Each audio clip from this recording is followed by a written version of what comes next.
नमस्कार मोदी जी, क्या हाल है। ऐसा लगता है सब ठीक है। पर हम लोग बहुत दुखी हैं मोदी जी। क्या कारण है? पेट्रोल डीजल इतने महंगे कर दिए हैं, ये सब क्या है मोदी जी। ये फकीरी है। तो एकरे माने 5 साल अउरी आपका सरकार रह जाई तो हमन का गांड मार के बानर बना दी। आपने सही फरमाया।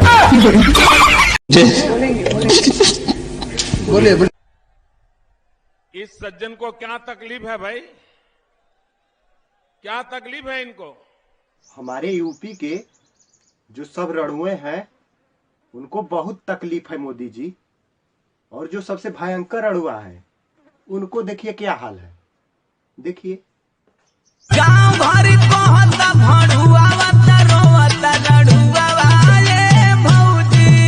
गाँव भर कहता भड़ुआवता रोवता रड़ुआवाले भौजी।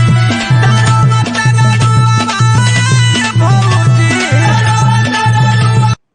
पर छोड़िए, आपसे तो बातें करना बेकार है, क्योंकि सबसे भयंकर रणुआ तो आप खुद हैं।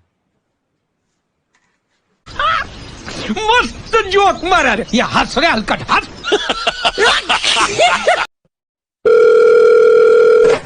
हाँ बाबू बोलो, क्या बात है। मन बड़ा करता के मिले के। हाँ रुका आवतानी।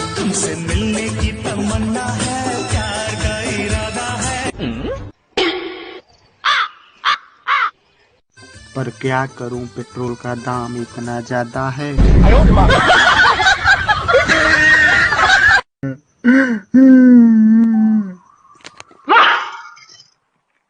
क्या दर्द है तेरी आवाज में छोरे। कहते हैं जब ये दिल टूटता है। तोर माई के दिल ना रे, चप्पल टूटल बा।